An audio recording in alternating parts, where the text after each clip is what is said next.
Terdapat 3 poin yang akan kita bahas pada kesempatan kali ini, yaitu pentingnya profesionalisme guru, aspek-aspek kompetensi guru profesional, serta kemampuan dasar yang harus dimiliki seorang guru.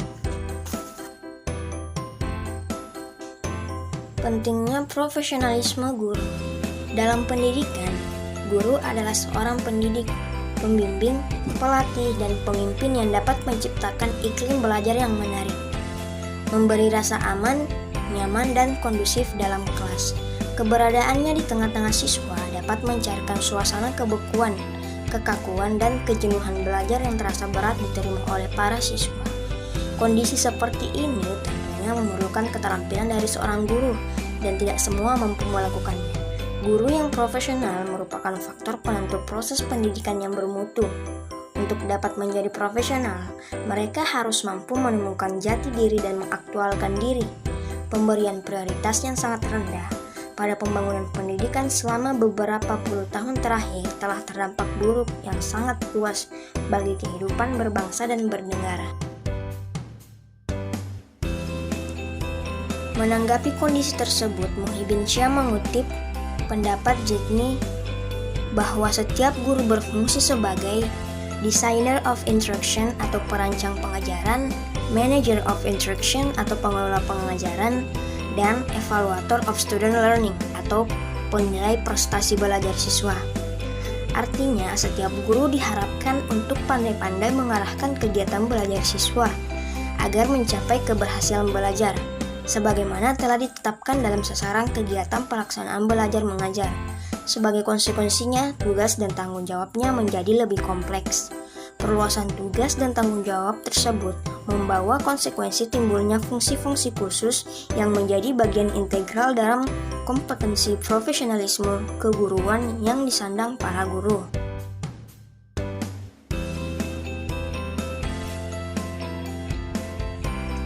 Aspek-aspek kompetensi guru profesional. Yang pertama, kompetensi pedagogik. Dalam Standar Nasional Pendidikan, penjelasan pasal 28 ayat 3 butir A, dikemukakan bahwa kompetensi pedagogik adalah kemampuan mengelola pembelajaran peserta didik yang meliputi pemahaman terhadap peserta didik, perancangan dan pelaksanaan pembelajaran, evaluasi hasil belajar, dan pengembangan peserta didik untuk mengaktualisasikan berbagai potensi yang dimilikinya.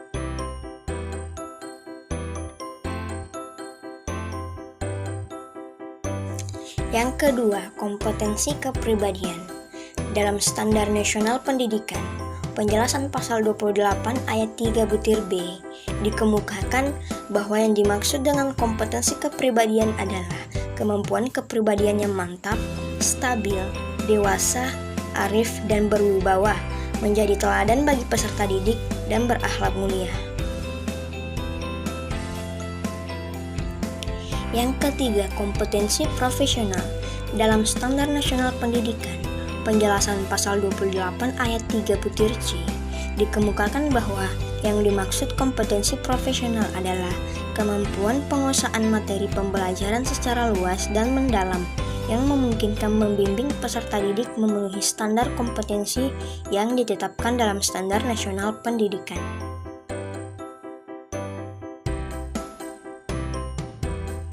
Yang keempat, kompetensi sosial.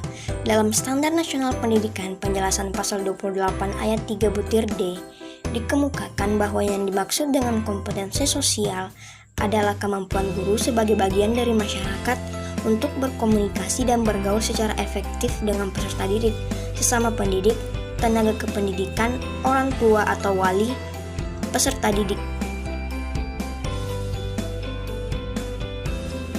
Kemampuan dasar seorang guru.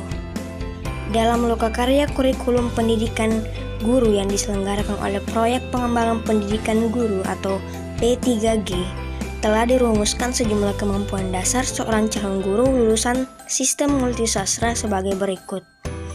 Yang pertama, Menguasai bahan yakni menguasai bahan bidang studi dalam kurikulum sekolah, menguasai bahan pengayaan atau penunjang bidang studi. Yang kedua, mengelola program belajar mengajar, yakni merumuskan tujuan instruksional, mengenal dan bisa memakai metode mengajar, memilih materi dan prosedur instruksional yang tepat, melaksanakan program belajar dan mengajar, mengenal kemampuan anak didik, menyesuaikan rencana dengan situasi kelas, melaksanakan dan merencanakan pengajaran remedial, serta mengevaluasi hasil belajar. Yang ketiga, mengelola kelas yakni mengatur tata ruang kelas dalam rangka CBSA dan menciptakan iklim belajar yang efektif. Keempat, menggunakan media yakni memilih dan menggunakan media, membuat alat-alat bantu pelajaran sederhana, menggunakan dan mengelola laboratorium, mengembangkan laboratorium, serta menggunakan perpustakaan dalam proses belajar mengajar. Selanjutnya, menguasai landasan-landasan kependidikan, merencanakan program pengajaran, mengelola interaksi belajar mengajar, menguasai macam-macam metode mengajar, menilai kemampuan prestasi siswa untuk kepentingan pengajaran, mengenal fungsi dan program layanan bimbingan dan penyuluhan di sekolah, mengenal penyelenggaraan administrasi sekolah, mampu memahami dan menafsirkan hasil-hasil penelitian pendidikan yang sederhana guna memajukan pengajaran.